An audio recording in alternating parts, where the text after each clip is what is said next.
Listen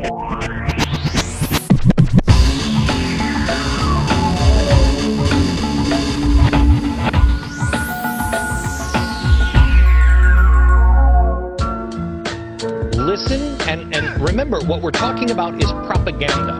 We're not talking about the truth. We're talking about propaganda. Watch this. Good evening to you. Welcome to the news feed of rap news transmitting through on Juice Media. As you should be aware, the UN and its members hold a meeting in Copenhagen 7th December. A new committee, which a few have written is the most important diplomatic gathering in human history. The first was Earth Summit in '92. 17 years on, climate change still divides views. Is the crisis true? Is it definitely our fault? Former Vice President Al Gore. Howdy. Mr. Gore, there's a skeptic core vocally expressing the contention that your text is flawed. Listen, y'all, we can no longer sit on the wall. Our roller coaster is headed for a fall. The mission is still to reduce emissions that kill, but do we have the political will? We see on this still. No need to be clever to see that CO2 and world heat go together. It goes way off the tip. I need a crane to see the top, but if we don't stop a bit, we're headed straight for apocalypse. It's obvious. Okay, it's time to debate perspectives. This is Lord Monckton, the climate change skeptic. Lord Monckton, how do you do? Climate change. What are your views? My views? Well, I can explain. My views can be summed up in a word. Anthropogenic, utterly dumb and absurd. It's a plot to tax hard-working lords like me and you. Ego lingua latina non teneo sed magister meus correbo me paedicavit. We must fight it. It's our rights they're trying to target. Bloody pinko green martyrs. They have all been hypnotized by that con artist Al Gore. His video's fake. Beelzebub seed. I said schools should ban it and a British judge agreed. Stop televising him. The temperature is not rising. I'm not lying, and unlike Gore, I'm not proselytizing. Well, I'm not proselytizing. I'm providing the inconvenient truth on DVD for $25.99. And if we keep piling CO2 at a maximum rate, disaster waits. We need cap and trade. Cap and trade? That's just a masquerade. A large charade, a smoke screen for the master race. You can't escape. The people are rising. They'll stop Copenhagen and the treaty they're signing. A treaty? What treaty? Why, the one that blends all Obama's friends into a one world government. If he signs, freedom dies, no more cheap flights. But he'll be in Norway, getting his war as peace prize. Can we see the treaty you mentioned? Oh yeah, it's right here. Hey, what's that over there?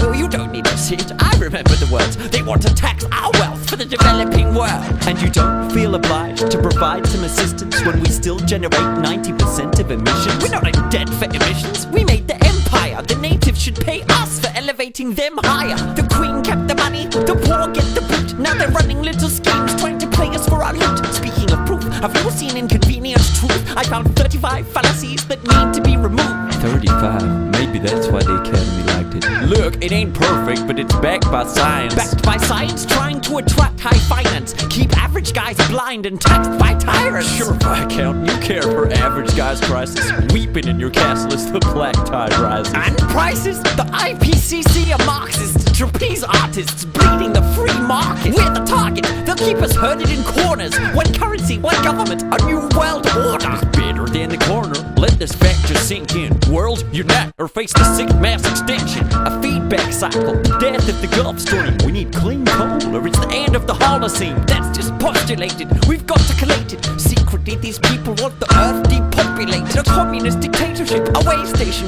Good Christians killed by UN troops and AIDS patients. You strain my patience. You're scaremongering. It's freedom they're plundering, and you're the scaremonger king. I got my Nobel Prize. I was nearly the president. And I share that prize for revealing this evidence. You got a pin melted down from a physics experiment. You're a pin melted down from a physics experiment. Lord Monckton, let me hear from you. Have any of your articles been peer-reviewed? Well, no, but the SPPI has published a few. The Science and Public Policy Institute. Their chief policy advisor happens to be who? Well, me, you. So you publish you.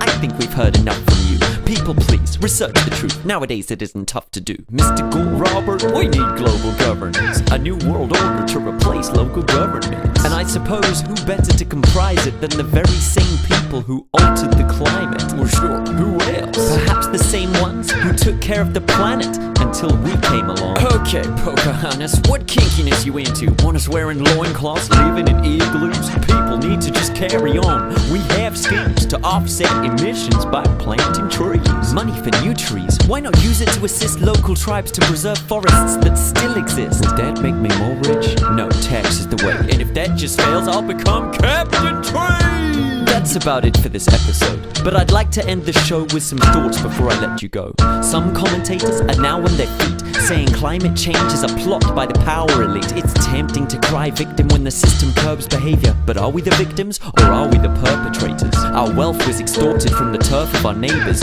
Never mind genocide and murder of nature. Can we return what we've taken in a dignified praxis, or keep complaining about paying high taxes? And as for the pilgrims to Copenhagen, hoping that token statements and hope can save them, can reparations and carbon trading hold at bay the payment for 2 centuries of global raping? If Arctic ice will be missed within 6 years, can we let these leaders just sit shifting deck chairs? And as we get scared, teetering on the tipping point, at what stage will we consult that missing voice? In April, an indigenous summit met in Anchorage, pledging knowledge to enable us to handle this. We have technology but lack philosophy. How's 60,000 years track record in ecology to give COP15 any kind of relevance? Shouldn't we invite the world's true environmentalists? Well, whatever's decided when Copenhagen arrives, I'm Robert Foster for Juice Media, saying goodnight.